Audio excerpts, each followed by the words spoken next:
Hello friends, सभी को प्यार भरा नमस्कार। मैं गौरव राजपूत आप सभी का हार्दिक अभिनंदन और स्वागत करता हूं लक्ष्य क्लासेज के ऑनलाइन प्लेटफॉर्म पर। मुझे उम्मीद है कि आप सभी स्वस्थ होंगे, अच्छे होंगे, मस्त होंगे और आपकी जो पढ़ाई है वो भी काफ़ी अच्छी चल रही होगी। जैसे कि आपके मुझे कमेंट्स प्राप्त होते हैं, उनसे मुझे पता चलता है कि ज्योग्राफी की जो तैयारी है वो आपकी अब काफ़ी अच्छी होने लगी है। और ये विश्वास दिलाता हूँ मेरे भाइयों आपके लिए, आप बेफिक्र रहिए।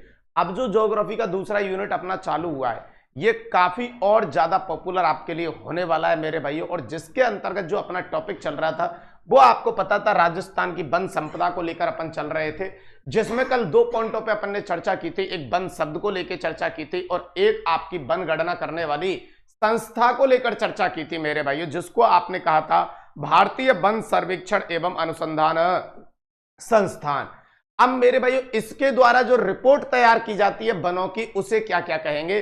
तो अपने राजस्थान में बेटा वनों की दो रिपोर्ट तैयार होती हैं, जिनमें एक का नाम है इंडियन स्टेट फॉरेस्ट रिपोर्ट, जिसे अपन ISFR कहते हैं, और एक हमारे राजस्थान का वन विभाग जो प्रति साल रिपोर्ट तैयार करता है उसे कहते हैं राजस्थान प्रशासनिक प्रतिवेदन रिपोर्ट। तो राजस्थान में वनों की गणना से संबंधित कितनी रिपोर्ट आती हैं? दो। क्या है ये रिपोर्ट, क्या इनमें डिटेल रहेगी, कैसे इनसे क्वेश्चन आता है, सारी जानकारी इस वीडियो के अंतर्गत आपको मिलने वाली है मेरे भाई, इस क्लास के अंतर्गत मिलने वाली है। लेकिन उससे पहले अपन आगे बढ़ते हैं और सबसे इंपॉर्टेंट बात कि बाबा खाटू श्याम का आशीर्वाद अपन लेते हुए डेली क्लास को स्टार्ट करते हैं। और बाबा खाटू श्याम का आशीर्वाद मेरे ऊपर तो है, आपके ऊपर भी मुझे पता है पूर्णतः रहेगा बेटा। हमेशा भगवान में भी श्रद्धा रखनी चाहिए मेरे भाइयों जी। अगली एक थॉट देखो, क्या गजब का थॉट है। शिक्षा से ज्यादा मूल्यवान कोई चीज नहीं होती, इसे केवल परिश्रम के द्वारा ही पाया जा सकता है। बात तो एकदम सही है। और राजस्थान की वन संपदा के अंतर्गत मेरे भाइयों देखो, यहां पे अपन चर्चा करने वाले हैं। आज किस चीज को लेकर चर्चा करने वाले हैं, अब सुनिए आप आराम से मस्त होके। जी गुरुजी, हमारे पास एक वनगणना से संबंधित, भाई साहब आपके राजस्थान की वनगणना से संबंधित हमारे पास दो रिपोर्टें रहेंगी बेटा, जिनमें एक रहेगा ISFR रिपोर्ट और एक रहेगा राजस्थान के वन विभाग के द्वारा दिया गया आपका वन रिपोर्ट। इन दोनों में अंतर क्या होता है वो मैं बताता हूं आपके लिए। आइए बेटा देखिए, ISFR रिपोर्ट का मतलब रहेगा मेरे भाइयों जिसे आप कहते हो इंडियन, जी गुरुजी, state forest report. Indian state forest report, ISFR का मतलब ये रहेगा इंडियन स्टेट फॉरेस्ट रिपोर्ट। दूसरी बात, प्रति 2 वर्ष में, प्रति मेरे भाइयों 2 वर्ष में, प्रति 2 वर्ष में जारी की जाती है, प्रति 2 वर्ष में जारी की जाती है। Okay sir. अब मेरे भाइयों ये जो नवीन आपकी जारी की गई है, नवीन, तो मेरे भाइयों ये आपकी जो नवीन जारी की गई है ये 2023 में जारी की गई है, जो क्रमानुसार 18वीं मेरे भाइयों ISFR रिपोर्ट है, जो क्रमानुसार आपकी 18वीं ISFR रिपोर्ट है। ये मैंने कल आपको बताया ही था कि ये 18वीं कैसे है मेरे भाइयों, ये अपन ने देखा ही था। बिल्कुल सर।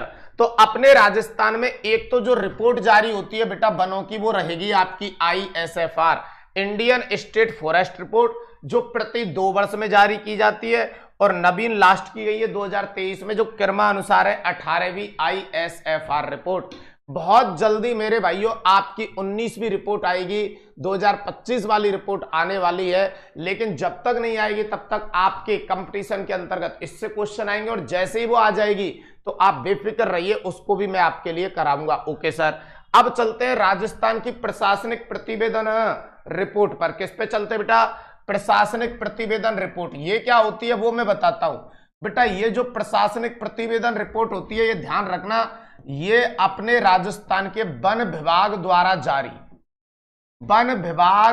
जारी की जाती है। ओके सर, ये वन विभाग द्वारा जारी की जाती है, ठीक है सर। और बेटा इसमें ये वाली बात, इसे वन विभाग जारी करता है प्रतिवर्ष जारी की जाती है। जी गुरुजी, प्रतिवर्ष जारी की जाती है। Okay sir. और मेरे भाइयों ये नवीन कब रही है? तो प्रतिवर्ष ये जारी की जाती है, और नवीन कब रही है ये भी आप ध्यान रखेंगे। तो ये लास्ट आपकी जारी हुई है 31 मार्च 2024 की। तो इसका मतलब यहां आपके जो क्वेश्चन रहने वाले हैं इस आपके वन रिपोर्ट या वन गणना के अंतर्गत बेटा, इसमें दो रिपोर्टों से आपके क्वेश्चन रहेंगे। एक रहेगा ISFR और एक रहेगा राजस्थान प्रशासनिक प्रतिवेदन रिपोर्ट। क्लियर है यहां तक? अब कल को जब क्वेश्चन में ऐसे आए कि ISFR रिपोर्ट के अनुसार क्षेत्रफल में सर्वाधिक वन कहां है, तो समझ जाना ये वाली रिपोर्ट का मामला है। और जब आए राजस्थान प्रशासनिक प्रतिवेदन रिपोर्ट के अनुसार सर्वाधिक वन कहां है, तो वो इस वाली का मामला है। क्लियर है ये वाली बात? बिल्कुल सही कह रहे हैं सर। और जब दोनों ही रिपोर्टों के नाम नहीं आए तो बेटा अपने आप में क्वेश्चन को ज्यादा टेंशन लेने की जरूरत नहीं है। जब दोनों रिपोर्टों के नाम नहीं आए तो फिर प्राथमिकता किसको दी जाती है?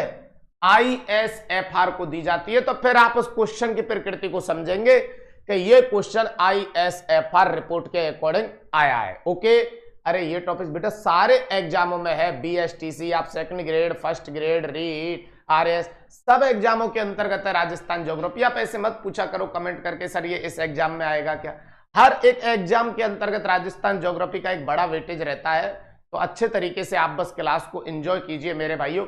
और जल्दी से अगर आपने क्लास शेयर नहीं की है तो इसे शेयर कर दीजिए, क्योंकि अब इसके बाद आने वाली है आपकी ISFR रिपोर्ट। और ऐसे याद करा दूंगा भाई साहब उंगलियों पे, आप देखना किस प्रकार के कमेंट आपके आएंगे। बस बने रहिएगा सेशन के अंतर्गत। चलिए सबसे पहले अपन ISFR रिपोर्ट जो पढ़ने के लिए चल रहे हैं उससे पहले अपन ये देखने वाले हैं कि वनावरण क्या होता है, वृक्षावरण क्या होता है और झाड़ी वन क्या होता है। तो सबसे पहले सुनिए, हम जहां पे भी निवास करते हैं गांव के अंतर्गत या कस्बे के अंतर्गत, तो आसपास जो अपना वृक्ष का एरिया होता है, मतलब जो अपन निवास करते हैं उसके आसपास थोड़े बहुत जो वन अपन के द्वारा लगाए गए होते हैं उसे तो कहते हैं वृक्षावरण। और ऐसा एरिया जहां पे प्रकृति द्वारा स्वतः उगे हुए आपकी वन संपदा है उसे कहते हैं वनावरण। यह है जो मैंने नॉर्मल परिभाषा में आपको बताया।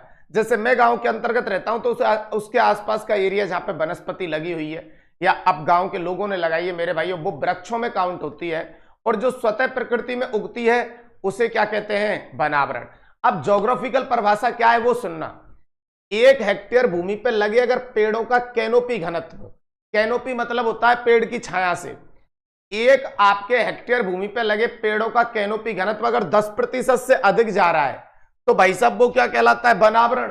और 1 हेक्टेयर भूमि पर लगे पेड़ों का कैनोपी घनत्व अगर 10% से कम है तो वो क्या कहलाता है? वृक्षावरण। इसका सीधा सीधा सा मीनिंग यह है कि आप जितनी भी भूमि ले रहे हो टोटल, उसमें अगर पेड़ों की छाया उस टोटल भूमि का 10% से अधिक भाग कवर कर रही है तो बेटा रहेगा क्या? वनावरण। और अगर 10% से कम कवर कर रही है तो रहेगा क्या? वृक्षावरण। जैसे मान के चलो मेरे भाइयों, आपने 1 हेक्टेयर भूमि लिया, ठीक है सर 1 हेक्टेयर, अब उस पर जितने भी वृक्ष लगे हुए हैं अगर वो 1 हेक्टेयर भूमि पर 10% से ज्यादा उस भूमि पर उनकी छाया आ रही है तो इसका मतलब वहां आपके वृक्षों की या फिर वहां पे पेड़ों की संख्या ज्यादा है। तो 10% से अधिक भाग को अगर कवर कर रहा है वो तो है वनावरण, और नहीं कर पा रहा है तो है वृक्षावरण। और वनावरण और वृक्षावरण दोनों में काउंट अगर नहीं होता है तो फिर वो क्या कहलाता है? झाड़ी वन कहलाता है। आगे चल के आपको ये चीजें मिलने वाली हैं। बस इतना समझ लीजिए कि ये वनावरण होता है, ये वृक्षावरण हालांकि आपसे कंपटीशन में नहीं पूछा जाएगा। तो भाई साहब वनावरण का मतलब होता है इंग्लिश में फॉरेस्ट कवर और वृक्षावरण का मतलब होता है ट्री कवर। और दोनों में काउंट ना होने वाली चीज को कहते हैं क्या? झाड़ी वन। तो इसका मतलब वनावरण रहेगा बेटा 1 हेक्टेयर भूमि पर,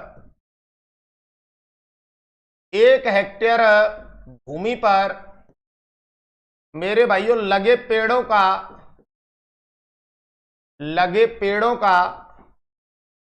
कैनोपी घनत्व 10% से मेरे भाइयों अधिक हो तो उसे 10% से अधिक हो तो उसे पता है क्या कहा जाता है? ध्यान रखना, तो उसे वनावरण कहा जाता है। तो उसे अपन क्या कहते हैं? वनावरण। अगली एक बात ध्यान रखेंगे, वृक्षावरण का मीनिंग क्या होगा? 1 हेक्टेयर भूमि पर लगे मेरे भाइयों पेड़ों का कैनोपी घनत्व, पेड़ों का बेटा कैनोपी घनत्व ध्यान रखना 10% से कम हो, 10% से कम हो तो उसे पता है बेटा अपन क्या कहते हैं, तो उसे मेरे भाइयों वृक्षावरण कहा जाता है, ट्री कवर, तो उसे वृक्षावरण कहा जाता है। इसका मतलब हुआ ट्री कवर और उसका मतलब हुआ फॉरेस्ट कवर। झाड़ी वन मेरे भाइयों इसे भी ध्यान रखेंगे जी गुरुजी, वह वन क्षेत्र या वह वन संपदा जिसे ना तो वनावरण और ना ही वृक्षावरण, जिसे ना तो वनावरण और ना ही वृक्षावरण में, ओके सर, जिसे ना तो वनावरण और ना ही वृक्षावरण में शामिल किया जाता है, शामिल किया जाता है मेरे भाइयों, उसे कहा जाता है क्या, झाड़ी वन। तो थोड़ा सा क्या है आगे चल के ये शब्द आपको आने वाले कि वनावरण क्या है, वृक्षावरण क्या है, झाड़ी क्या है। तो अब कम से कम यहाँ पे इनके अगर हमने मीनिंग समझ ली है तो आगे ही हमें कंफ्यूज पैदा नहीं करेंगे। बिल्कुल सही कह रहे हैं सर आप, एकदम बात ओके। चलिए तो मेरे भाइयों इससे आगे की मैं आपसे बात करता हूं मेरे भाइयों, क्या रहने वाली है जी गुरुजी।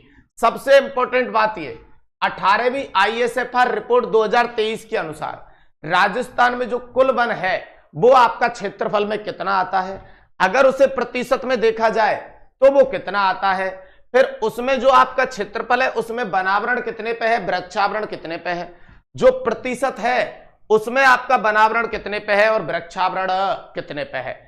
ये जो डाटा आप देख रहे हो मेरे भाइयों, ये सर कैसे याद होगा और कौन सी रिपोर्ट के अनुसार है, ये ISFR रिपोर्ट 2023 के अनुसार।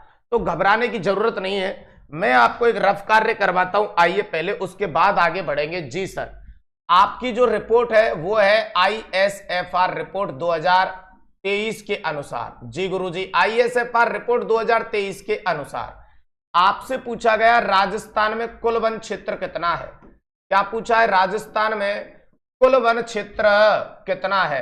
तो अब आपको ये कैसे याद करना है, सभी बच्चे अच्छे तरीके से सुनना बेटा। बोलो 2, फिर बोलो बेटा 3 और बीच में ले लीजिए 7। जी गुरुजी, 2 3 बीच में ले लीजिए 7 और उसके बाद कुछ नहीं करना 8 और 9। इसका मतलब मैंने कैसे लिखने का तरीका ऐसे रखा है 2 3 और बीच में 7 8 और 9। जी गुरुजी, और पीछे कुछ नहीं करना 0.33 वर्ग किलोमीटर। इसका मतलब तरीका ये रहेगा 2 3 7 8 9। इसका मतलब ये टोटल एरिया हुआ 27,389.33 वर्ग किलोमीटर। लेकिन याद करने का इससे बढ़िया तरीका नहीं है, 2 3 7 8 और 9। Okay sir, okay. अब सुनना 2 3 7 8 और 9.33। लेकिन जब ये क्षेत्रफल की बात हुई और आप अगर इसे प्रतिशत में लाना चाहते हो कि सर ये प्रतिशत में कितना रहने वाला है, तो ध्यान रखना ये प्रतिशत में रहेगा कितना, 8%।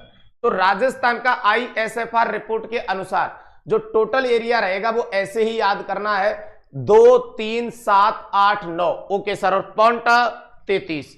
अब इसमें से वो ये पूछेगा कि इसमें से मेरे भाइयों आपके पास जो वनावरण है वो है कितना है, फॉरेस्ट कवर कितना है इसमें से। जी गुरुजी, और आपसे पूछेगा कि वृक्षावरण कितना है इसमें से, वनावरण और वृक्षावरण। अब सर ये कैसे बताएंगे आप, तो सुनिए भाई साहब, ये भी बहुत इजी है। यहां जो लिखा हुआ है 2 3 7 8 9, जो इस प्रकार से आपने लिखा, ऐसा कीजिए इसमें से भाई साहब किसको बाहर निकाल लीजिए, 7 को। चलिए गुरुजी ले लिया।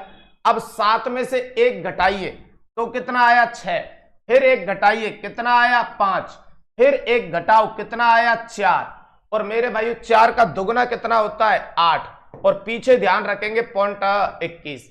अभी बात सही नहीं आई है, मेरा समझाने का तरीका कुछ अलग टाइप का होता है। मैंने क्या कहा, टोटल एरिया है 2 3 7 8 9.33। बिल्कुल राइट सर। अब इसमें से अगर आपको वनावरण निकालना है तो किसको बाहर लेके आ जाइए, 7 को ले आए सर। अब बताइए 7 में से 1 घटाइए 6, फिर 1 घटाओ 5, फिर 1 घटाओ 4, और लास्ट में मेरे भाइयों 4 का दुगना आप कितना कर देंगे 8, और पीछे पॉइंट कितना लिखना है 21। लेकिन अगर आप इसे गौर से देख पा रहे हैं तो आपको पता चलेगा ये तो 76,548, इससे भी ज्यादा निकल गया। तो देखो मेरा ट्रिकली मेथड क्या था, मैं 7 लेके जरूर आया, लेकिन ये 7 नहीं, ये कितना है, ये सर 1 है। तो अब बताइए कितना हुआ, 16,548.21। तरीका समझ में आया मैंने कैसे कहा? दोबारा से देखिए मैंने क्या कहा है बेटा, मैंने आपको कहा कि 2, 3, 7, 8, 9.33 ये टोटल एरिया रहेगा। इसमें से अगर आपको बनावरण चाहिए जी, तो मेरे भाइयों किसको ले आइए आप? 7 को। चलो सर ले आए 7 को, ठीक है। 1 घटाओ 6, 1 घटाओ 5, 1 घटाओ 4, 4 का दुगना 8.21 वर्ग किलोमीटर। Okay sir, done. अब जो ये आपका 7 है, ये 7 नहीं है भाई, ये कितना है, ये 6, सॉरी ये 7 को मैंने चेंज कर दिया 1 में, तो ये हो गया 16,548.21 वर्ग किलोमीटर। अब बताओ अगर मैं इसको इसमें से लेस कर देता हूं, जो मेरे पास बड़ी संख्या है 2, 3, 7, 8, 9.21 में से इसे, सॉरी 33 में से इसे लेस कर देता हूं 16,548.21, तो देखो यहां तो बचा 12, बिल्कुल बचा। यहां बचा अपने पास 1, यहां बचा मेरे भाइयों 4, 13 में से 5 गया तो 8, और यह 26 बचे, 26 में से 16 गए तो 10, 10,841.12 इधर आ जाएगा, बिल्कुल आ जाएगा सर। तो ये आ गया 10,841.12 वर्ग किलोमीटर। डन है मामला। जल्दी से बताइए भाई साहब, बात समझ में आई या नहीं आई? सर एकदम बात समझ में आई है। अब चलते हैं भाई साहब के ये परसेंटेज में कितना रहेगा और ये परसेंटेज में कितना रहने वाला है।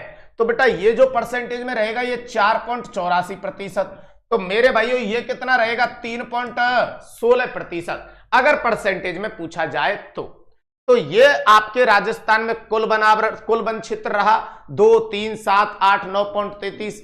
इसमें से मेरे भाइयों बनावरण कैसे निकालेंगे? 7 को लेके आएंगे, 7, 6, 5, 4, 8.21, 7 की जगह 1 बना देंगे। इसको अगर आप टोटल वन क्षेत्र में से घटा देंगे तो वृक्षावरण आ जाएगा 10,841.12। अब परसेंटेज देखो आपको याद करना पड़ेगा, वहां टोटल परसेंटेज 8 है तो यहां 4.84 रहेगा और यहां 3.16 रहेगा। बोलो बात समझ में आ गई? जल्दी से एक बार कमेंट करके बताओ, फिर मैं एक बार और रिवीजन कराता हूं आपके लिए इसका कि अपन ने ये कैसे निकाला। जल्दी से एक बार मेरे भाइयों आप कमेंट करके बताओ कि हाँ सर गजब तरीके से समझ में आया है। तो देखिए बताइए टोटल जो अपने पास वन क्षेत्र है वो कितना आया है, तो आप क्या कहेंगे सर? 2, 3, 7, 8, 9.33 वर्ग किलोमीटर। ओके सर, ये अपने पास टोटल क्षेत्रफल आया है, वन क्षेत्रफल। ओके सर, फिर यही चीज अगर मैं प्रतिशत में पूछूं आपसे तो आपने बताया है सर प्रतिशत में यह आ जाती है कितना? 8%। ओके सर, अब भाई साहब इसमें से मेरे भाइयों मेरे पास दो चीजें थी, एक मेरे पास था बेटा बनावरण, बिल्कुल था गुरुजी अपने पास। एक क्या था बेटा? बनावरण था। ओके सर, ये बनावरण आ गया। और बताइए एक क्या था बेटा अपने पास? वृक्षावरण। एक बनावरण था और एक वृक्षावरण था। जी गुरुजी डन। अब बनावरण को कैसे निकाला? यहां से अपन ने 7 ले लिया, 7 की जगह अपन ने ये 7 रखा जरूर था, एंड में इसे 1 बना देंगे। 7, 6, 5, 4, 8.21 वर्ग किलोमीटर, बिल्कुल राइट सर। और इसको इसमें से घटाया तो आया था 10,841.12 वर्ग किलोमीटर, बिल्कुल राइट सर। अब यह 7 नहीं था, ये 7 की जगह क्या बनाना था? 1।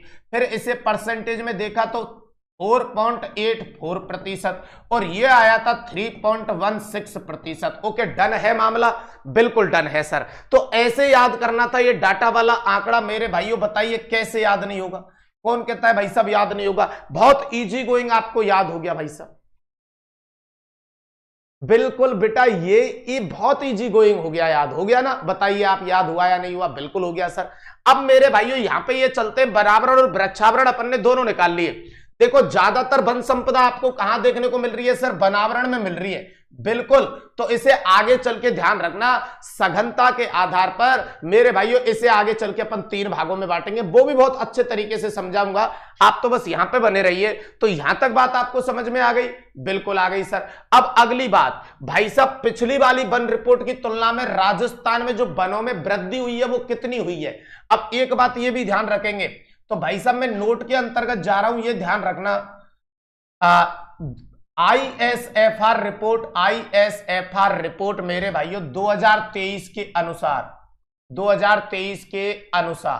मेरे भाइयों राजस्थान में कुल वन क्षेत्र में, राजस्थान में कुल वन क्षेत्र में, तो मेरे भाइयों अपने राजस्थान के अंतर्गत कुल वन क्षेत्र में क्या हुई है? वृद्धि हुई है। अब सर ये वृद्धि जो हुई है वो कितनी हुई है बेटा?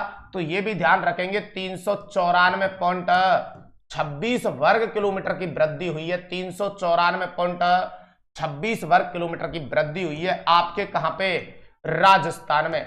अब ध्यान रखना भारत के ऐसे कौन कौन से स्टेट हैं जहां पे ISFR रिपोर्ट के अनुसार सर्वाधिक वृद्धि हुई है और मेरा राजस्थान उस जगह पे कौन सा नंबर रखता है। तो ये भी एडिशनल में याद रखना मेरे भाइयों। एक नोट और दे देता हूं आपके लिए। भारत में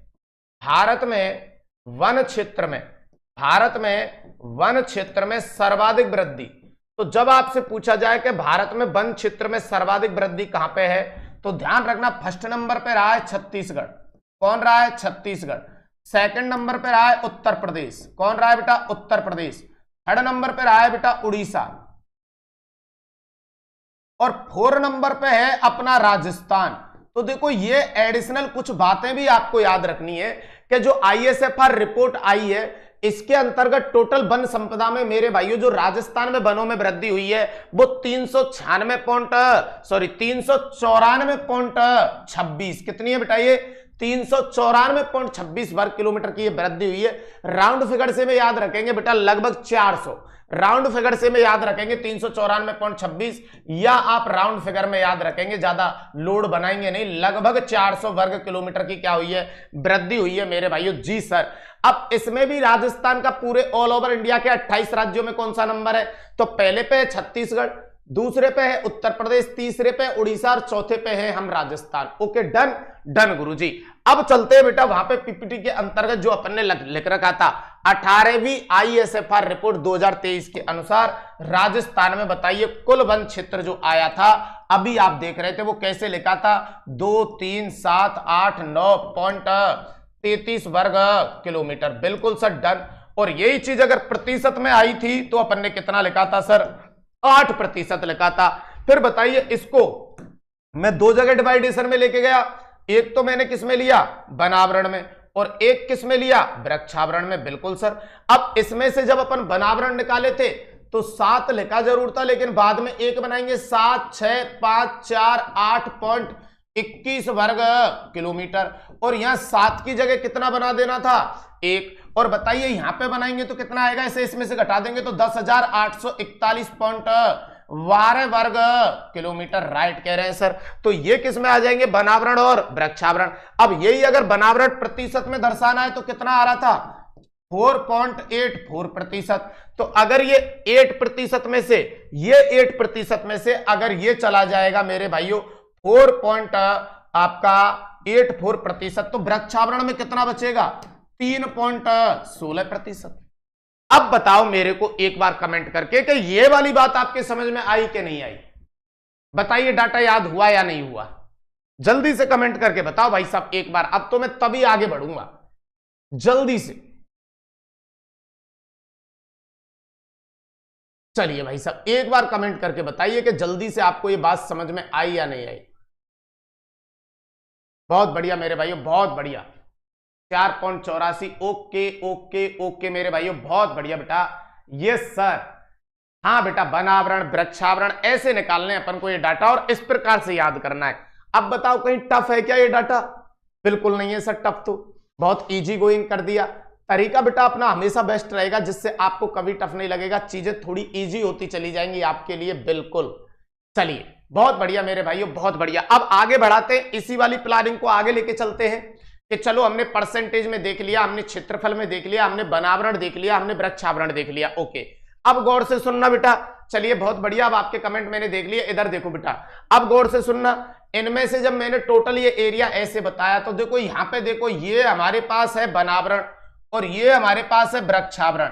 बताओ राजस्थान में ज्यादा वनों में सघनता कहां देखने को मिलेगी? जिसका एरिया ज्यादा होगा, और एरिया किसका ज्यादा है? वनावरण का। 16,548.21 वर्ग किलोमीटर। बिल्कुल सही कह रहे हैं सर।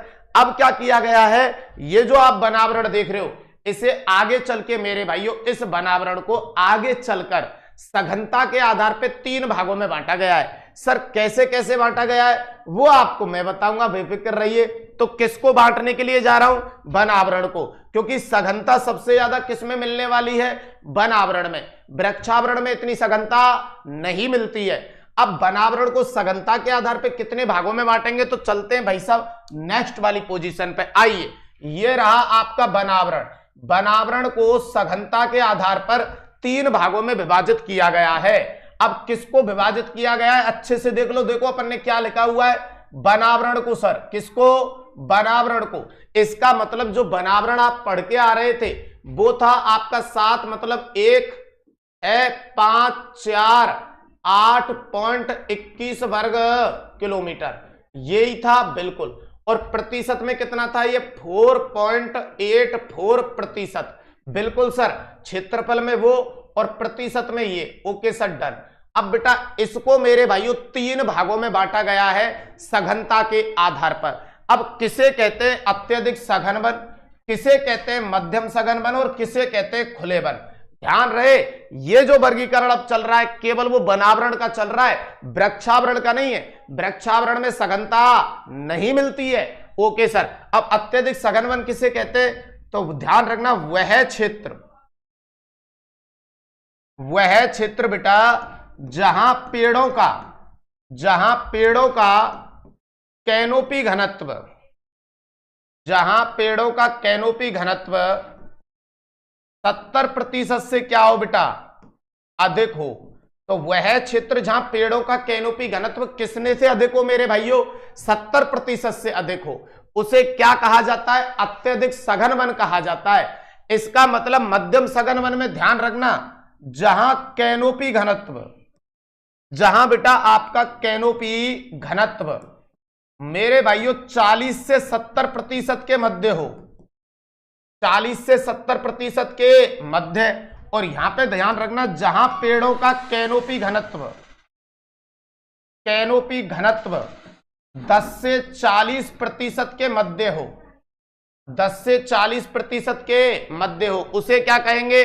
खुले वन। अब मेरे को एक बात बताओ, किसी के दिमाग में ये वाली बात तो नहीं चल रही कि चलो सघन जो वन होते हैं, अत्यधिक सघन वन, सर ने लिखा है वहां पे कि जो कैनोपी घनत्व है वो 70% से अधिक हो, मतलब कोई एरिया जहां पे टोटल वन संपदा लगी हुई है, अब उन पेड़ों की छाया उस टोटल एरिया के अगर 70% से अधिक भाग को कवर्ड कर रही है तो हम कहते हैं कि यार काफी सघन वन है। यहां तो जिधर देखो उधर छाया ही छाया है। बिल्कुल राइट मेरे भाइयों, यही तो समझा रहा हूं, बिल्कुल राइट। तो ऐसा एरिया जहां पे पेड़ों का कैनोपी घनत्व उनकी छाया उस टोटल एरिया के 70% से ज्यादा भाग को कवर्ड कर रही है तो हम उसे कहते हैं अत्यधिक सघन वन। और अगर 40 से 70 के बीच में कवर्ड कर रही है तो वो हो जाएगा मध्यम सघन वन, और 10 से 40 के बीच में कर रही है तो वो हो जाएगा खुले वन।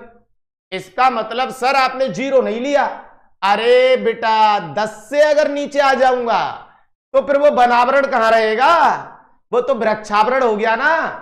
हाँ सर, बात तो आप सही कह रहे हैं सर, आपने शुरू में ये बात बताई थी। बिल्कुल, देखो 1 हेक्टेयर भूमि पर लगे पेड़ों का कैनोपी घनत्व अगर 10% से कम हो तो भैया फिर उसे तो वृक्षावरण कहते हैं, उसे वनावरण कहां से कहेंगे? इसलिए उस जगह जो डाटा लिखा गया है बेटा लाडलो, इस जगह जो डाटा लिखा गया है, ये समझ में आया क्या लिखा गया है? इस जगह जो डाटा है इसीलिए वो लिखा गया है 10 से 40% वाला। इसका मतलब कल को ये कथन कारण में क्वेश्चन आए तो भाई साहब 0 से 40 मत कर देना, और अगर आपने 0 से 40 कर दिया तो इसका मतलब फिर तो वृक्षावरण बचा ही नहीं, फिर आप वृक्षावरण किसको कहेंगे? इसीलिए वृक्षावरण की परिभाषा थी कि भाई साहब कैनोपी घनत्व 10% से कम हो तो उसे क्या कहते हैं? वृक्षावरण। और अपन ने किसको बांटा है यहां पे? वनावरण को। तो जल्दी से पहले एक बार ये कमेंट और कर दो मेरे लिए कि हाँ गुरुजी ये तो गजब की बात थी, ये तो समझ में आ गई सर। चाय पी लीजिए आप लोग। जी सर बिल्कुल बेटा, एक ही बार में क्लियर है ना? क्लियर है। अब इसमें हम देखेंगे कि अत्यधिक सघन वन, मध्यम सघन वन और खुले वन कितने कितने क्षेत्रफल पे हैं, कितने कितने प्रतिशत पे हैं, और कहां देखने को सबसे ज्यादा मिलते हैं, किस जिले में। आइए अभी 1 मिनट में सेट करते हैं।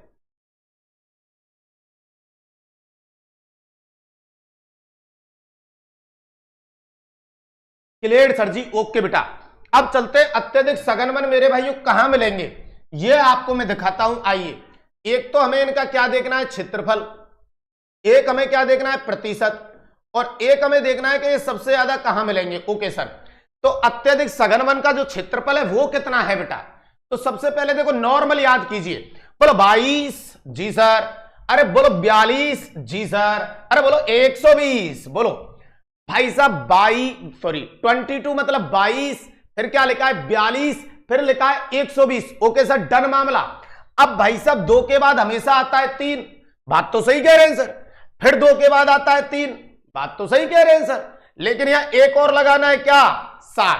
ओके सर, अब यहां क्या करना है, जो आपने ये 37 लिखा है इसी को यहां पे लिख दीजिए, बेधड़क होके लिख दिया सर, लेकिन बाद में ये क्या करना है, 3 का 8 बनाना है और 7 को ऐसे कैसे रहने देना है। गजब सर, आपने तो गजब कर दिया सर।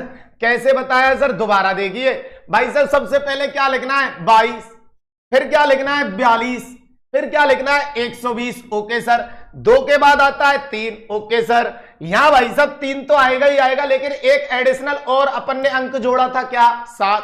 और सर कुछ नहीं करना, इस 37 को 37 बोलते हुए ही 3 को 8 का बना के 87 यहां लिख देना। अरे सर गजब।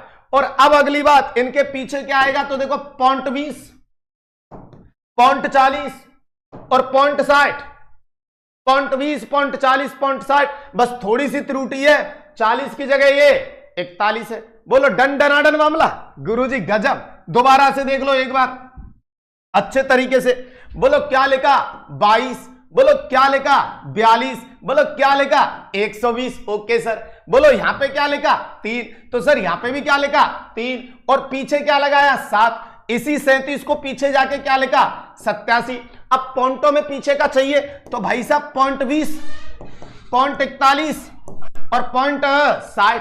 अगर ये टोटल इतना बैठ जाता है तो बात सही है, तो जोड़ेंगे अपन तो भाई साहब बिल्कुल बच्चों की तरह पढ़ रहे हैं भैया, ये बिल्कुल गुरुजी आप सही कह रहे हैं। अपन तो क्या करेंगे भाई साहब, जोड़ेंगे। ओके सर, और ये 120, 87.60 जोड़ेंगे भाई साहब। एक बात एकदम सही चल रही है, 6 4 10 और 2 12, बात एकदम सही चल रही है। 21 आ गया है, 7 और 7 14 और 3 17 और 1 18, बात एकदम सही चल रही है।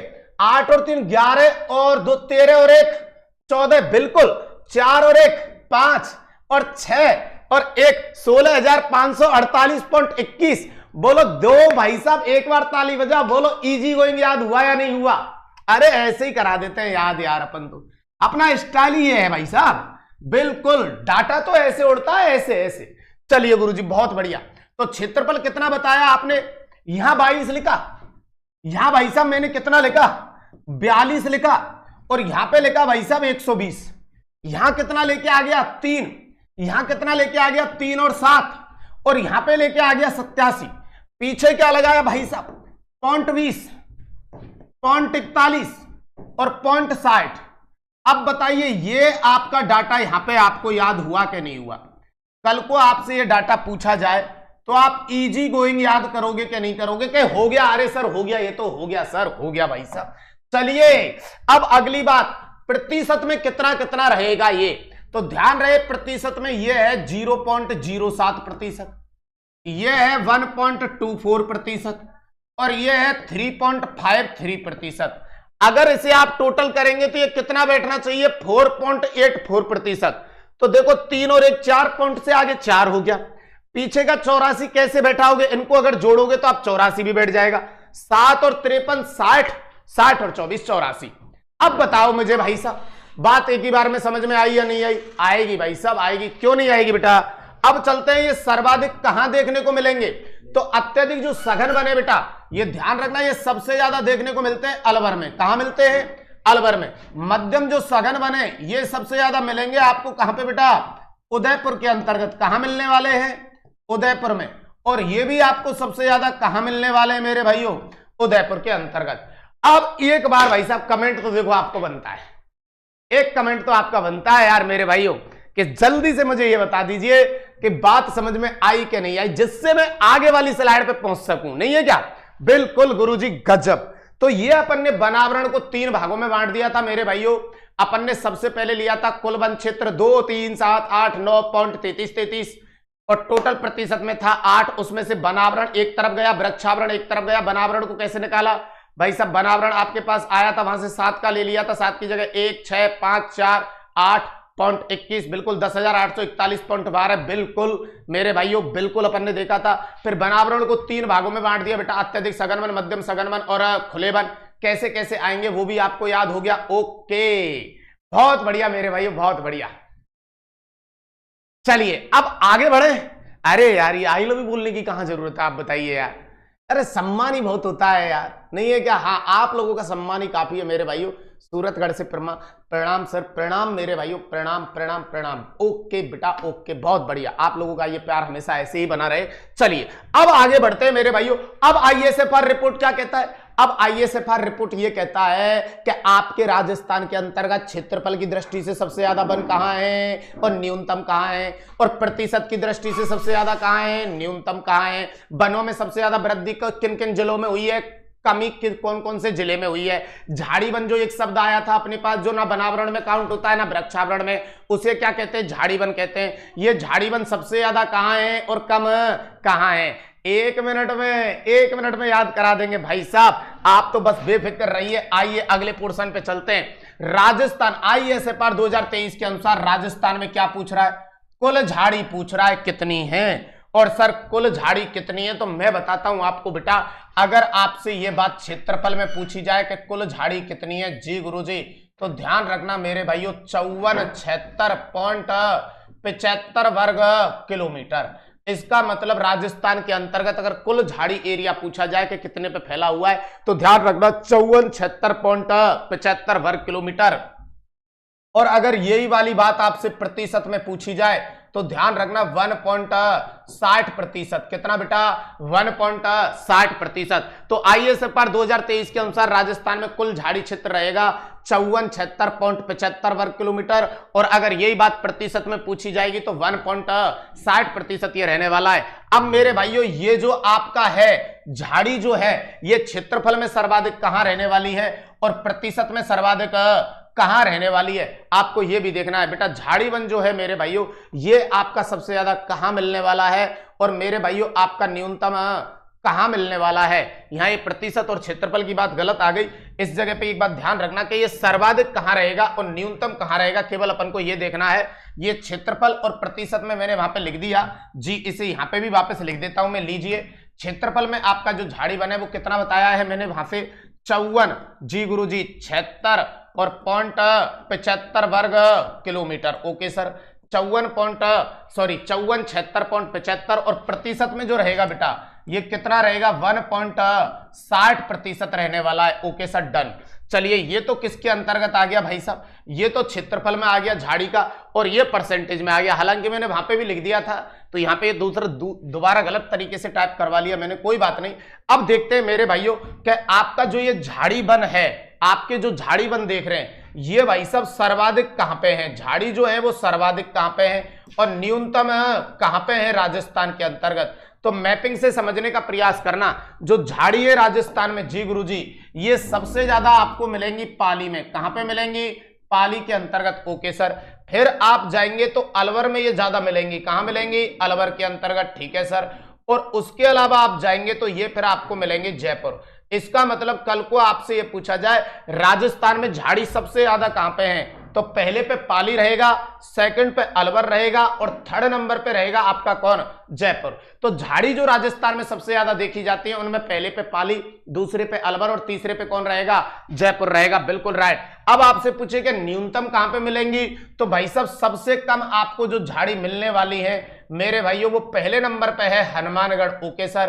फिर भाई साहब सेकंड नंबर पे रहेगा श्री गंगानगर। ओके सर, हनुमानगढ़ और श्री गंगानगर। और थर्ड नंबर पे रहेगा चूरू। मतलब ये पूरा बेल्ट है, लेकिन ये क्रम आपको पता होना चाहिए कि पहले पे रहेगा हनुमानगढ़, दूसरे पे रहेगा श्री गंगानगर और तीसरे पे रहेगा चूरू। हनुमानगढ़, श्री गंगानगर और चूरू। तो बताइए राजस्थान के अंतर्गत जो झाड़ी अपन देख रहे थे वो टोटल एरिया रहेगा 5476.75 वर्ग किलोमीटर और मेरे भाइयों परसेंटेज में रहेगा 1.60%। और अगली एक बात, क्षेत्रफल के अकॉर्डिंग जो आया है इसमें मेरे भाई और प्रतिशत के अकॉर्डिंग यहाँ पे नीचे की तरफ जो विभाजन दिया गया है कि सबसे ज्यादा जो झाड़ीबन जिले के रूप में देखने को मिलेंगी मेरे भाइयों वो आपके पहले पे पाली, दूसरे पे अलवर और तीसरे पे जयपुर। चलिए मेरे भाइयों ये बात भी मैं बताऊंगा आपके लिए, अभी सुनिए। और न्यूनतम जो रहा है मेरे भाइयों वो कहां पे रहेगा, हनुमानगढ़, सेकंड पे श्रीगंगानगर और थर्ड पे रहेगा बेटा चूरू। इसी बात को थोड़ा सा अच्छे तरीके से यहां पे डिफाइन करते हैं। राजस्थान में जो झाड़ीबन था बताइए वो सबसे ज्यादा आपने कहां पे देखा, तो फर्स्ट नंबर पे रहा मेरे भाइयों कौन, पाली। सेकंड नंबर पे कौन रहा मेरे भाइयों, अलवर, ध्यान रखना कौन रहा, अलवर। और तीसरे नंबर पे आपका कौन आया है, जयपुर आया है सर। और न्यूनतम की बात करूं तो बेटा न्यूनतम जो रहा वो पहले नंबर पे रहा कौन, हनुमानगढ़ रहा सर। कौन रहा, हनुमानगढ़। और सेकंड नंबर पे कौन रहा, तो ध्यान रखना सेकंड नंबर पे है आपका श्री गंगानगर। और थर्ड नंबर पे कौन है, तो मेरे भाइयों थर्ड नंबर पे रहा चूरू। तो राजस्थान के अंतर्गत कभी भी झाड़ीबन की अगर बात की जाए तो वो एरिया कुछ इस प्रकार से रहेगा। ओके सर, अब चलते हैं राजस्थान के अंतर्गत आईएसएफआर रिपोर्ट आईएसएफआर रिपोर्ट जो 18 है, 18 का मतलब या 2018 से मत लगाना, इसका क्रम है रिपोर्ट का जो 18वीं थी। ओके सर, तो आईएसएफआर 18 के अनुसार राजस्थान में किसकी दृष्टि से देखने के लिए जा रहे हैं, अब अपन देखेंगे क्षेत्रफल की दृष्टि से सर्वाधिक वन कहां पे हैं और न्यूनतम वन कहां पे हैं। तो हर एक बच्चा जो देख रहा है मेरे भाइयों उसको एक बात तो पता है कि यहां पे अपनी एक पर्वतमाला है जी गुरुजी, और जिसका नाम है मेरे भाइयों क्या, अरावली। बिल्कुल सर। और हर एक बच्चे को यह पता है कि भाई साहब इधर वाले एरिया में जो वर्षा है मरुस्थल वाले एरिया में बहुत कम होती है, इसलिए अगर सर्वाधिक वनों की बात की जा रही है तो कन्फर्म ये अरावली के किधर होगा, पूरब वाली साइड में होंगे सर्वाधिक वन। बात तो गुरुजी आप एकदम सही कह रहे हो। तो भाई साहब क्षेत्रफल की दृष्टि से जो सर्वाधिक वन मिलेंगे ये कन्फर्म आपको वहां मिलेंगे जो जिले अरावली के कहां पे होंगे, पूर्व में होंगे। बिल्कुल राइट सर, अरावली के पूर्व में। अब कुछ बच्चे दिमाग लगा रहे होंगे और वो दिमाग लगाना उनका उचित भी है कि इसका मतलब सर जिस हिसाब से समझा रहे हैं तो ये कन्फर्म है कि न्यूनतम जो वन मिलने वाले हैं, बिल्कुल राइट भाई साहब आप बिल्कुल सही सोच रहे हैं, न्यूनतम जो वन मिलने वाले हैं वो ध्यान रखना वो मिलेंगे आपको अरावली के पश्चिम में। किधर मिलेंगे, अरावली के पश्चिम में। अब यहां से कौन कौन से जिले आएंगे तो वो देख लीजिए आप, सर्वाधिक जो आपको मिलने वाले हैं वो कहां कहां पे मिलेंगे। तो भाई साहब एक तो आपका जिला आएगा, ये रहा आपके पास जी गुरुजी, कौन सा जिला रहा भाई साहब, ये उदयपुर रहा। ओके सर, ये उदयपुर। फिर टॉप पे चले जाइए तो ये अलवर रहा। Okay sir. फिर वापस डाउन पे आइए, उदयपुर अलवर के बाद यहां आइए प्रतापगढ़। Okay sir. फिर थोड़ा सा ऊपर चलिए चित्तौड़गढ़। इसका मतलब आपको क्या करना है, यहां से डायरेक्ट यहां पहुंचना है, फिर यहां से यहां आना है और फिर वापस यहां पहुंचना है। मतलब एक साइन देख रहे हैं आप मैपिंग में, कुछ ऐसा जेड का सा साइन है। बिल्कुल सही कह रहे हैं सर। तो अपने राजस्थान के अंतर्गत क्षेत्रफल की दृष्टि से सबसे ज्यादा वन कहां रहेंगे, तो पहले पे कौन रहेगा, ये रहा। और पहले पे आता है कौन, उदयपुर आता है बेटा। फिर सेकंड पे कौन आ जाता है, तो सेकंड पे आता है अलवर। फिर थर्ड नंबर पे कौन आता है, तो नीचे जाइए, थर्ड नंबर पे मिलेगा आपको प्रतापगढ़। Okay sir. और फोर नंबर पे कौन आता है, तो फोर नंबर पे आपको मिलेगा चित्तौड़गढ़। इसका मतलब भाई साहब फर्स्ट नंबर पे कौन रहा, उदयपुर। सेकंड पे कौन रहा, अलवर। थर्ड पे कौन रहा, प्रतापगढ़। और फोर पे कौन रहा बेटा, चित्तौड़गढ़। ओके सर, डन मामला, बिल्कुल गजब की बात।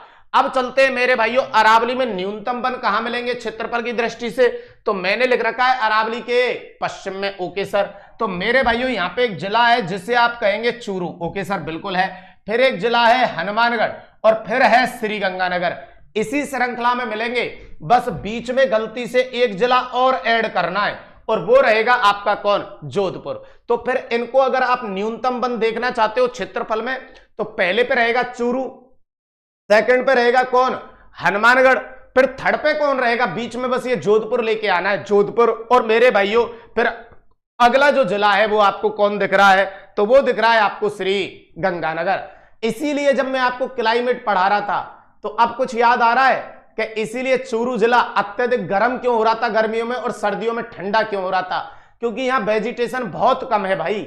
इसलिए यहाँ पे सूर्य की किरणें चाहे तिरछी पड़ती हैं लेकिन प्रॉपर धरातल तक आती हैं, इसलिए गर्मी में इसे गर्म कर देती है और सर्दियों में जब ठंडी ठंडी हवा चलती है तो इस धरातलीय भाग को जल्दी से ठंडा कर देती है। और स्तरीय भाग का स्वभाव होता है जल्दी से गर्म होना और जल्दी से ठंडा होना। बिल्कुल सर, तो मेरे भाइयों यहां पे जो आपके जिले रहेंगे वो कौन कौन से रहेंगे ये भी देख लीजिए जी गुरुजी। तो यहां पे एक तो रहेगा आपका चूरू, ओके सर। एक जो जिला है मेरे भाइयों वो रहेगा आपका हनुमानगढ़, कौन रहेगा? हनुमानगढ़, ठीक है सर। एक जो जिला आएगा तीसरे नंबर पे, ये ध्यान रहे, वो कौन रहेगा? जोधपुर। और यहां पे जो रहेगा वो आएगा श्री गंगानगर, कौन सा? श्री गंगानगर। इसका मतलब फर्स्ट, सेकंड, थर्ड और फोर नंबर ये रहने वाले हैं। तो बताइए क्षेत्रफल की दृष्टि से राजस्थान में सर्वाधिक वन रहेंगे बेटा उदयपुर, अलवर, प्रतापगढ़ और चित्तौड़गढ़, और न्यूनतम वन रहेंगे चूरू, हनुमानगढ़, बीच में ऐड करेंगे जोधपुर और श्री गंगानगर। ओके सर, इसी को मैं अच्छे तरीके से लिख देता हूं। आइए, सर्वाधिक वन हमको देखने के लिए मिले थे। पहला एक जिला आया था आपके पास उदयपुर, दूसरा आया था बेटा आपके पास अलवर, तीसरा जो जिला आया था बेटा वो था आपके पास प्रतापगढ़, जी गुरुजी, और चौथा जो जिला आया था आपके पास बेटा वो था आपका चित्तौड़गढ़। कौन था बेटा? चित्तौड़गढ़। न्यूनतम की मैं बात करूं तो न्यूनतम में पहले पे था आपके पास चूरू, सेकंड पे था बेटा हनुमानगढ़, बिल्कुल सर, चूरू, हनुमानगढ़, और थर्ड नंबर पे था मेरे भाइयों चूरू और हनुमानगढ़ के बाद अपन ने थर्ड नंबर पे लिया था जोधपुर, बिल्कुल राइट सर, कौन लिया था? जोधपुर। और फोर नंबर पे अपन लेके गए थे किसको बेटा? श्री गंगानगर को। तो मेरे भाइयों क्षेत्रफल की दृष्टि से आपको ये चीजें बहुत अच्छे से याद हो गई होंगी, मुझे उम्मीद है कि बहुत अच्छे से आपने इनको कवर किया है कि क्षेत्रफल में सर्वाधिक यहां रहेंगे और न्यूनतम यहां पे रहेंगे। बोलो यहां तक क्लियर है? चलिए मेरे भाइयों, अब चलते हैं अपन अगले नेक्स्ट पॉइंट के अंतर्गत, उसी आईएसएफआर रिपोर्ट के अनुसार, आईएसएफआर रिपोर्ट 18 के अनुसार देखते हैं। लेकिन अब बात किसकी दृष्टि से होगी? प्रतिशत की दृष्टि से होगी, परसेंटेज की दृष्टि से होगी कि सर्वाधिक कहां मिलते हैं और न्यूनतम कहां मिलते हैं। तो अभी भी देखो बात तो वही रहने वाली है, अभी भी बात तो वही रहने वाली है कि सर्वाधिक आपको किधर देखने के लिए मिलेंगे? तो वही अरावली के पूरब में, और न्यूनतम किधर देखने को मिलेंगे? वही आपको अरावली के पश्चिम में। बस अंतर इतना सा आ जाएगा कि कुछ जिलों में चेंजिंग आ जाएगी बस। तो भाई साहब सर्वाधिक तो अभी भी देख लेना आप किधर रहने वाले हैं? अरावली के पूर्व में ही रहेंगे, बिल्कुल सर, अरावली के पूर्व में। और न्यूनतम कहां रहेंगे? तो अभी भी आप देख लेना मेरे भाइयों, ये न्यूनतम मिलेंगे आपको अरावली के पश्चिम में। अब मेरे भाइयों सर्वाधिक जो रहेंगे वो कहां रहेंगे और बताने किसमें, ये भी ध्यान रहे, प्रतिशत में। तो मैं तो कई बार कहता हूं प्रतिशत को इंग्लिश में क्या कहते हैं? परसेंटेज। और परसेंटेज तो देखो तभी बनेगी जब आप यूपीएससी की तैयारी करेंगे। मतलब सर कहना क्या चाहते हैं भाई, आपकी परसेंटेज तो तभी बनेगी जब आप यूपीएससी की तैयारी करेंगे। किसकी तैयारी करेंगे? यूपीएससी की। मतलब सर इससे क्या होगा? अरे भाई साहब इससे आपके प्रतिशत में आ गए जिले। मैंने कहा ना परसेंटेज तो तभी बनेगी जब यूपीएससी की तैयारी करेंगे। मतलब उदयपुर, प्रतापगढ़, सिरोही, और सी का मतलब देखो यहां पे और कुछ मत निकाल लेना, सी का मतलब है मेरे मीनिंग के हिसाब से करौली।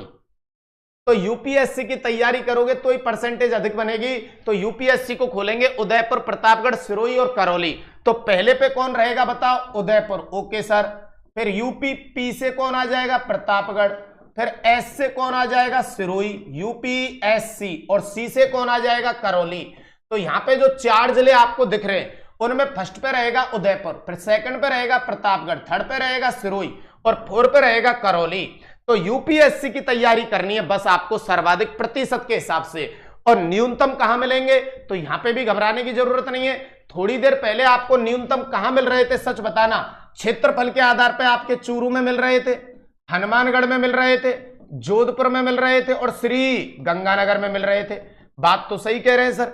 अब प्रतिशत के हिसाब से आपको ये कहां मिलने वाले हैं? तो बेफिक्र रहिए, चूरू रहेगा, फिर थर्ड नंबर जोधपुर, फिर इधर जाएंगे तो ये बीकानेर और ये जैसलमेर। इसका मतलब दो तो यहीं से ले लेंगे आप। कौन कौन?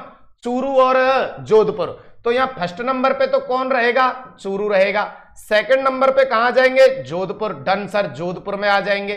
फिर थर्ड नंबर पे कहां पहुंचेंगे? बीकानेर में पहुंचेंगे, ओके सर। और फिर कहां पे आएंगे? जैसलमेर में। तो प्रतिशत के दृष्टिकोण से कुछ आपको ऐसे चलना है ये, ओके सर, प्रतिशत में चलना है। और नंबरिंग इजी है, 1, 2, 3 और 4 इस क्रम में रखना है। किसके हिसाब से? प्रतिशत की दृष्टि के हिसाब से। बोलो बात क्लियर है? तो भाई साहब आपके प्रतिशत में सर्वाधिक कहां रहेंगे? यूपीएससी, उदयपुर, प्रतापगढ़, सिरोही, करौली। और न्यूनतम कहां पे रहेंगे वो भी आपको ध्यान रखना है। तो न्यूनतम में पहले पे रहेगा चूरू, दूसरे पे रहेगा जोधपुर, तीसरे पे रहेगा कौन मेरे भाई बीकानेर और चौथे पे रहेगा जैसलमेर। इसी बात को अपन अच्छे तरीके से यहां पे मेंशन करते हैं। आइए, सर्वाधिक के लिए मैंने क्या कहा था, किसकी तैयारी करो, यूपीएससी की तैयारी करो। अब बताइए यू से कौन आ जाएगा पहले पर, उदयपुर, ठीक है सर प्रतिशत में। पी से आ जाएगा फिर सेकंड पे प्रतापगढ़, ओके सर। एस से आ जाएगा मेरे भाइयों सिरोही, और सी से थोड़ा ध्यान रखना, यहां पे सी का मीनिंग मेरे लिए क्या रहने वाला है, करौली। अब बात आती है न्यूनतम की मेरे भाइयों, तो न्यूनतम में बताइए पहले पे मैंने किसको लिया, चूरू, सेकंड पे मैंने किसको लिया, Jodhpur, okay sir, Churu Jodhpur. Third पे मैंने किसको लिया, तो मेरे भाइयों वो आया आपका बीकानेर, ओके सर। और फोर्थ पे मैंने किसको लिया, तो मेरे भाइयों वो आया आपका जैसलमेर। कौन आया, जैसलमेर। तो यहां पे ये कुछ चीजें आपको ध्यान रखनी है प्रतिशत के हिसाब से। किसके हिसाब से याद रखनी है, प्रतिशत के हिसाब से, ओके सर। बिल्कुल बेटा राजेंद्र, बिल्कुल बेटा, उदयपुर, प्रतापगढ़, सिरोही बिल्कुल, और करौली जी। तो बताओ यहां तक आपको बात समझ में आई इस रिपोर्ट के अनुसार। अब इस रिपोर्ट में आगे क्या मिलेगा आपको वो भी देखते हैं। ISFR 18 के अनुसार राजस्थान में वनों में सर्वाधिक जो बढ़ोतरी हुई है वो आपकी कहां पे हुई है, और जो कमी हुई है वो आपकी कहां पर हुई है। सबसे ज्यादा ये जो वन संपदा बढ़ी है बेटा वो कहां पे बढ़ी है, और सबसे ज्यादा जो घटी है ये आपकी ISFR रिपोर्ट में वो सबसे कम आपके मतलब सबसे ज्यादा वनों को कहां काटा गया है, कौन से जिलों में काटा गया है। तो सबसे ज्यादा बढ़ी कहां पे है ये देख लीजिए। अगर बताइए आप अपने घरों पे जाके या अपने खेत खलियानों पे जाके कोई भी पेड़ पौधा लगाते हो और उसे काफी बड़ा करते हो, तो गांव से या घरों से आपको आशीर्वाद मिलता है, पीठ को थपथपाया जाता है ऐसे कि शाबाश बेटा, शाबाश शाबाश। और पता है ये पेड़ जो लगाने का कार्य किया था, बस इतना समझ लेना, उदय नाम के एक लड़के ने किया था। तो आप शाबाशी किसको दोगे बेटा, उदय को दोगे। कैसे देनी है वो मैं बताता हूं। आइए, आप क्या कह रहे हो, शाबाश, क्या कह रहे हो, शाबाश, शाबाश उदय, ओके सर, शाबाश। तो सा से सीकर, ओके सर, बा से बाड़मेर, अस से अलवर, और उदय से उदयपुर। कि भाई साहब आप अगर पेड़ लगाओगे तो हर कोई आपको शाबाशी देगा। अब ये यही शब्द यूज करना है तभी खुलेंगे जिले, कि शाबाश उदय। सा से कौन आएगा, सीकर, आज से बा से कौन आएगा, बाड़मेर, आज से कौन आएगा, अलवर, और उदय से आ जाएगा उदयपुर। अब यहां पे ऐसा नहीं है कि मरुस्थल के नहीं आएंगे वो नहीं आएंगे, यहां पे मीनिंग है कि किसी क्षेत्र विशेष में पहले मान के चलो आप तो 10 ही पेड़ थे, फिर कोई योजना आई गवर्नमेंट की, उस जगह पे 100 पेड़ और लगाए गए, तो पहले की तुलना में तो 10 ही थे। अब बताओ 100 पेड़ अचानक से वहां पे और लगाए गए और उनका ग्रोथिंग भी हुआ, तो फिर भाई साहब वहां पे सबसे ज्यादा वृद्धि हुई या नहीं हुई।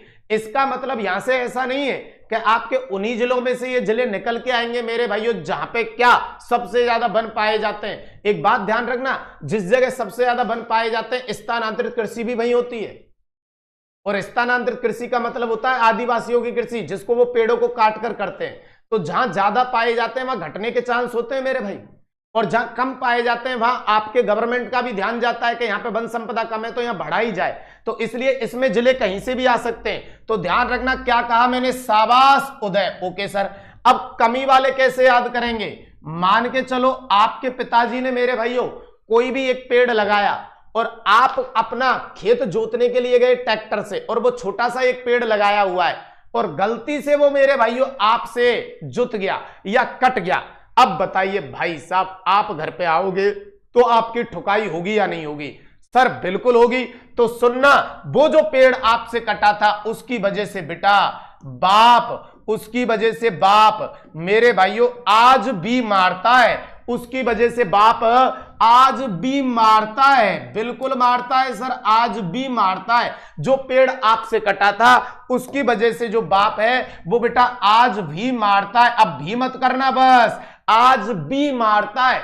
अब सुनो बेटा, बढ़ोतरी में सा से कौन आएगा वो बता देता हूं आपके लिए। पहले सा से आ रहा था अपने पास सीकर, जी गुरुजी। वा से कौन आ रहा था, तो आपके पास आ रहा था बाड़मेर। फिर मेरे भाइयों आज से कौन आ रहा था, तो आपके पास आ रहा था अलवर। और फिर भाई साहब उदय से कौन आ रहा था, उदयपुर। तो फर्स्ट पे रहेगा सीकर, सेकंड पे रहेगा बाड़मेर, थर्ड पे रहेगा अलवर और फोर्थ पे रहेगा उदयपुर। ओके सर, कमी वाले जो पेड़ आपसे कटा था उसकी वजह से बाप आज भी मारता है। तो बा से भाई साहब सबसे ज्यादा वनों में कमी हुई है 12। बस यूं चलते ही रहना है। पा से भाई साहब प्रतापगढ़, ओके सर प्रतापगढ़।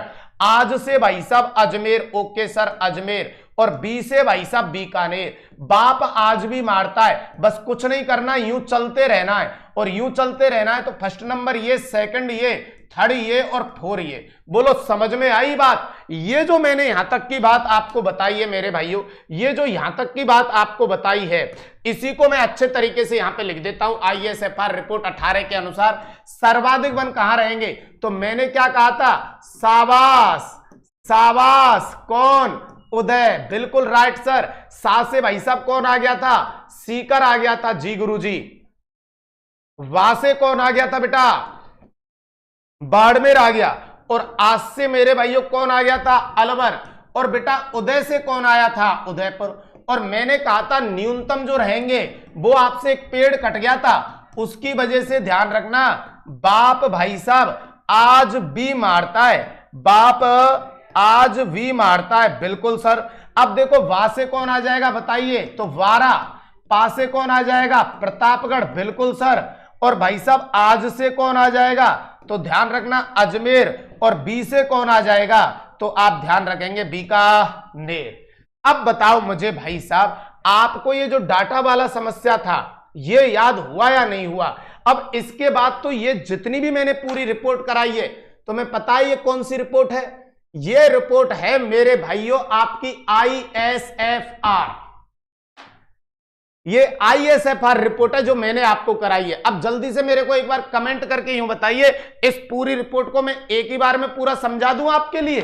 एक ही बार में समझा दूं पूरा 5 मिनट के अंतर्गत? जल्दी से कमेंट करके बताओ। ये जो ISFR रिपोर्ट हुई है, अभी तो आपके राजस्थान की प्रशासनिक प्रतिवेदन वाली रिपोर्ट तो रह ही रही है, तो एक बार कमेंट करके बताओ अगर ये पूरी समझानी हो तो मुझे एक बार कमेंट करके बताओ मेरे भाइयों के, अगर ये पूरी रिपोर्ट मेरे को वापस से एक बार तेज स्पीड में सुनानी हो तो जल्दी से कवर कीजिए। जी sir, yes sir, yes sir, okay. तो सुनिए भाई साहब, आज अपन जो पढ़ रहे थे वो ISFR report, Indian state forest report, जो 18वीं अपनी वन रिपोर्ट थी। इसके अकॉर्डिंग राजस्थान में टोटल जो वन क्षेत्र आया था वो मैंने कैसे बताया था? 2, 3, 7, 8, 9.33। जैसे परसेंटेज में लेके गए थे तो हुआ था 8%। इसमें से बनावरण कितना था? तो आपको 7 की जगह लिखना था 1, फिर 6, 5, 4, 8.21। बिल्कुल आपका बनावरण तो आ गया। वृक्षावरण कितना था? 10,841.12। अब मेरे भाइयों प्रतिशत में लिखना था, तो बनावरण के नीचे था 4.84%, वृक्षावरण के नीचे था 3.1 आपका 6%। फिर ऑल ओवर इंडिया से तुलना की गई थी तो हमारे यहां राजस्थान में वन संपदा में क्या हुई है? बढ़ोतरी हुई है, जो लगभग 400 के राउंड में थी 394.26 वर्ग किलोमीटर। और उस बढ़ोतरी में हमारा ऑल ओवर इंडिया में कौन सा नंबर है? चौथा नंबर है। पहले पे कौन है? छत्तीसगढ़, दूसरे पे कौन है? उत्तर प्रदेश, तीसरे पे कौन है? उड़ीसा, और चौथे पे अपना राजस्थान। फिर अपन ने यह देखा था जो बनावरण है इसे सघनता के आधार पर 3 भागों में बांटा था, अत्यधिक सघन वन, मध्यम सघन वन और खुले वन। अत्यधिक सघन वन का मीनिंग होता है मेरे भाइयों ऐसा वन एरिया जहां पे कैनोपी घनत्व 70% से अधिक हो। मध्यम सघन वन का मीनिंग होता है जहां पे 40 से 70% के मध्य हो। और खुले वन का मीनिंग होता है जहां पे 10 से 40 के मध्य हो। अब अत्यधिक जो सघन वन था वो कितना था? प्रतिशत में कितना था? तो 0.07%। दूसरा वाला आपका मध्यम सघन वन था 1.24% और खुले वन थे 3.53%। अत्यधिक जो सघन वन थे ये कहां पे थे? अलवर में। बाकी थे उदयपुर के अंतर्गत। फिर अपन गए थे ISFR रिपोर्ट के अंतर्गत आगे बढ़कर, तो वहां पे अपन ने देखा था कि क्षेत्रफल की दृष्टि से सबसे ज्यादा वन कहां है? और उससे भी पहले अपन ने कवर किए थे झाड़ी वन। झाड़ी वन का भाई साहब एरिया कितना था? तो आपको पता था 5476.75 वर्ग किलोमीटर, जो परसेंटेज में था 1.60%। बिल्कुल। झाड़ी सबसे ज्यादा कहां पे थी? तो मैंने बताया था पाली में थी, अलवर में थी, तीसरे नंबर पे जयपुर में थी। न्यूनतम कहां पे थी? तो मैंने बताया हनुमानगढ़ में थी, श्रीगंगानगर में थी और कहां पे थी? चूरू के अंतर्गत थी। फिर क्षेत्रफल की दृष्टि से ISFR रिपोर्ट के अनुसार सर्वाधिक वन देखे तो भाई साहब उदयपुर, अलवर, प्रतापगढ़ और चित्तौड़गढ़। न्यूनतम आपको कहां मिले थे? तो आपने बताया था चूरू, हनुमानगढ़ बीच में लिया था, जोधपुर और फिर श्रीगंगानगर। प्रतिशत के दृष्टिकोण से सर्वाधिक कहां पे थे? तो परसेंटेज तो तभी बनती है जब यूपीएससी की तैयारी करते हैं, तो प्रतिशत में सर्वाधिक थे यूपीएससी, उदयपुर, प्रतापगढ़, सिरोही, करौली। न्यूनतम कहां पे थे? तो चूरू था, बिल्कुल था, फिर जोधपुर था, बिल्कुल था, फिर बीकानेर और जैसलमेर। फिर अपन ने देखा था कि वनों में सबसे ज्यादा वृद्धि कहां पे हुई? ISFR रिपोर्ट 18 के अनुसार तो वनों में सबसे ज्यादा वृद्धि वहां पे हुई जहां हमको शाबाशी मिली थी कि शाबाश उदय, सीकर, बाड़मेर, अलवर और उदयपुर। और कमी कहां पे हुई थी? कमी वहां पे हुई थी जहां अपन को पिताजी ने यह कहा था कि पेड़ काट आया और उन्होंने बहुत बुरे तरीके से मारा। तो अपन ने एक शब्द कहा था, बाप आज भी मारता है। 12 प्रतापगढ़, अजमेर और बीकानेर। बोलो डन है? बताइए याद हुआ कि नहीं हुआ? अरे पूरा डाटा हाथों पे आपके दे दिया भाई साहब, पूरा डाटा हाथों पे याद करा दिया है मेरे भाइयों, पूरा की पूरा डाटा। ये थी आपकी कौन सी वाली रिपोर्ट मेरे भाइयों? ये जो मैंने आज रिपोर्ट कराई है ना बेटा, ये आपके पास जो रिपोर्ट आई है मेरे भाइयों, ये थी ISFR। कल आपको बताऊंगा राजस्थान की प्रशासनिक प्रतिवेदन रिपोर्ट। और मेरे भाइयों हमारी जो ये पीवाई की सीरीज चल रही है मेरे भाइयों, कंटेंट में पढ़ा ही रहा हूं, पीवाई की सीरीज का भी आप फायदा उठाएं। बहुत सारे लक्ष्य क्लासेस के सभी टीचर आपको कंटेंट काफी अच्छे से करा रहे हैं और पीवाई की जो सीरीज है इसका भी फायदा उठाएं। इसमें विगत परीक्षाओं में दिए गए जो क्वेश्चन है वो सारे हैं, तो आपको उससे क्वेश्चन की प्रकृति भी समझ में आएगी मेरे भाइयों। बिल्कुल सर, एकदम राइट। तो ये किसी भी नजदीकी बुक स्टोर से जाके आप परचेज कर सकते हैं या लक्ष्य क्लासेज का एप्लीकेशन जो है उसे डाउनलोड करके वहां से भी परचेज कर सकते हैं। तो मेरे भाइयों आज का ये जो सेशन रहा था अपना ISFR रिपोर्ट, जो काफी इंपॉर्टेंट है, इसमें से हमेशा एक क्वेश्चन आता है, यह आपको कितने अच्छे तरीके से समझ में आया और कितने अच्छे तरीके से मैंने पढ़ाया, इसके बारे में आप जरूर कमेंट करें, जिससे मुझे भी अच्छा लगे कि हाँ इनके जो कमेंट आते हैं उनके लिए मेरा यह हक बनता है कि मैं जो काम कर रहा हूं वो वास्तव में सही दिशा की ओर कर रहा हूं। तो कमेंट करके जरूर बताएं मेरे भाइयों कि आज का जो सेशन था वो भरपूर एनर्जी के साथ तो था ही था, लेकिन आपको कितना समझ में आया ये जरूर बताना है। और दूसरी इंपॉर्टेंट बात मेरे भाइयों, अगर किसी विद्यार्थी को यह लगता है कि वास्तव में लक्ष्य क्लासेस जो है राजस्थान के अंतर्गत सबसे अलग है, अलग क्यों है वो आप देख ही रहे हो मेरे भाइयों, तो मेरे भाइयों अगर ऐसे लक्ष्य परिवार का हिस्सा आप भी बनना चाहते हैं, हमारे साथ भी आप इस लक्ष्य परिवार में रहना चाहते हैं, तो भाई साहब आपका दिल खोलकर मैं स्वागत करता हूं। वेलकम है, पीछे दिए गए QR कोड को स्कैन कीजिए और लक्ष्य परिवार का हिस्सा बनिए। तब तक के लिए धन्यवाद, थैंक यू, नमस्कार मेरे भाइयों। कल मिलते हैं सुबह वही मॉर्निंग में 8 से 9, लेकिन शाम को MCQs के साथ मिलने वाले हैं बेटा 8 से 9। इस सुबह जो क्लास होती है ये ध्यान रहे थ्योरेटिकल क्लास होती है, इसी टाइमिंग पर रात्रि को मेरे भाइयों 8 से 9 में MCQs क्लास लेके आता हूं। आपका कहना था कि सर थ्योरी चल रही है, हमारे लिए कुछ क्वेश्चन करा दो, तो भाई साहब शाम को क्वेश्चन चलते हैं, सुबह थ्योरी चलती है। कितना बढ़िया कॉम्बिनेशन चल रहा है। तो मेरे भाइयों उस क्लास के अंतर्गत रात्रि को मिलते हैं 8 से 9। तब तक के लिए धन्यवाद, थैंक यू, नमस्कार, जय माता दी, जय हिंद, जय जवाहर। ऑल दी बेस्ट मेरे भाइयों, सभी स्टूडेंटों के लिए खुश रहिए, मस्त रहिए और स्वस्थ रहिए यार। ओके, धन्यवाद, थैंक यू, नमस्कार।